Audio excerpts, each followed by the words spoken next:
Bonjour, bienvenue dans ce nouveau numéro des Entretiens Métiers. Nous recevons aujourd'hui Pascale Kella, directrice et fondatrice de l'Art en Direct, une agence de communication spécialisée dans l'art contemporain. Pascale, bonjour, merci d'être avec nous. Alors, l'Art en Direct, qu'est-ce que c'est ? L'Art en Direct, c'est une agence de communication par l'art. C'est une agence qui met en contact le monde de l'art avec le monde de l'entreprise, le monde des marques. Et c'est une agence qui travaille sur les problématiques d'entreprise, problématiques de communication, que ce soit de la communication interne, de la communication externe, de la stratégie de mécénat, de l'événementiel, et qui à chaque fois se sert des artistes, des institutions, travaille avec les artistes ou les institutions pour répondre à ces problématiques. C'est une agence que vous avez fondée il y a 20 ans. À cette époque, qu'est-ce qui vous a convaincu que c'était un domaine porteur ? Alors, d'abord, à l'époque, en termes de communication, si l'entreprise sortait du produit, elle utilisait beaucoup le sport. Qu'au niveau de la culture, on n'avait guère que la location d'œuvres d'art au sein de l'entreprise ou éventuellement quelques actions de mécénat. Mais j'ai toujours pensé que les artistes pouvaient vraiment enrichir l'entreprise, tant pour apporter de l'innovation, de la créativité en interne, que pour relayer le supplément d'âme de l'entreprise.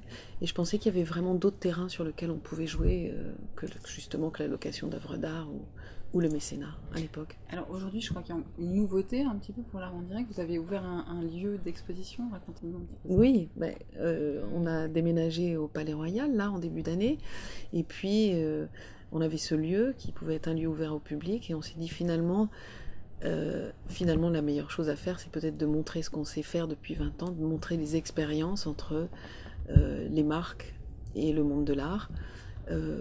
Aujourd'hui, en fait, il y a beaucoup d'entreprises qui ont envie de se rapprocher de la culture, mais qui ne savent pas comment être accompagnées, qui ne savent pas comment capitaliser sur ce qu'elles peuvent faire comme action auprès du monde de la culture.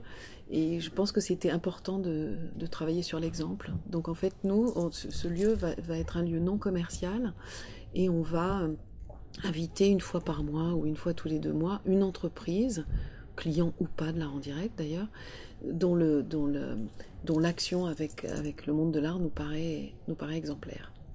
L'agence aujourd'hui, c'est combien de personnes ? Aujourd'hui, on est une quinzaine de personnes. Avec un profil particulier ? Avec des femmes uniquement. Il y a juste un homme, mais on va travailler à ce que ça soit un petit peu plus mixte. Ils ont tous plus ou moins fait de l'histoire de l'art.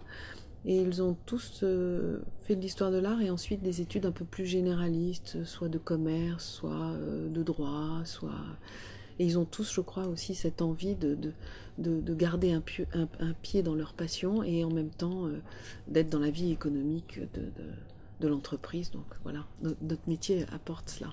Et vous, justement, votre formation, ça devait vous amener à ça ou pas ? Pas du tout. Alors, nous d'abord, on est deux sœurs. À avoir fondé l'Art en Direct. Elle faisait gestion à Dauphine. Moi, j'ai fait une école de communication qui s'appelle l'EFAP. J'ai fait l'EFAP et en même temps, je crois que j'ai passé à peu près tous les jours de la semaine à Drouot, puisque j'ai découvert à ce moment-là ma passion pour l'art. Et effectivement, c'est toujours une histoire de passion quand on commence comme ça, des métiers qui n'existent pas et qui sont nouveaux, pour les inventer. Je crois qu'il faut avoir vraiment une passion au départ. Donc finalement, mes études de communication m'ont quand même servi à comprendre mieux ce monde-là de l'entreprise. Mais voilà, il fallait aussi qu'il y ait cette grande envie d'amener l'art contemporain sur un terrain où il n'y avait pratiquement rien encore. Et justement, par rapport à il y a 20 ans quand vous avez fondé et aujourd'hui, qu'est-ce qui a changé dans la mentalité des entreprises ? Est-ce que c'est plus facile, plus difficile ? Non, ça a été très dur au début. Ça a été très difficile les 2 ou 3 premières années parce que c'était pas dans les habitudes, et que c'est vrai qu'on est dans un pays où il vaut mieux avoir montré que ça marche pour être demandé. Donc au départ, il faut bluffer un petit peu. Et puis je crois qu'aujourd'hui la culture a fait vraiment ses preuves sur plein de domaines de communication de l'entreprise. Donc bien sûr, c'est beaucoup plus facile, mais c'est assez amusant parce que je vais encore à des rendez-vous où on me dit « Ah bon, vous faites ça ? Ah bon, on peut faire ça ? Mais c'est formidable ! Ah mais c'est génial pour telle problématique, ça me fait penser que... » Donc voilà, donc il faut encore œuvrer à raconter, à dire et à faire savoir, je crois. Pascale Kella, merci. Merci. On se retrouve très bientôt pour un nouvel entretien métier en partenariat avec Connaissance des Arts et l'USA Agriculture.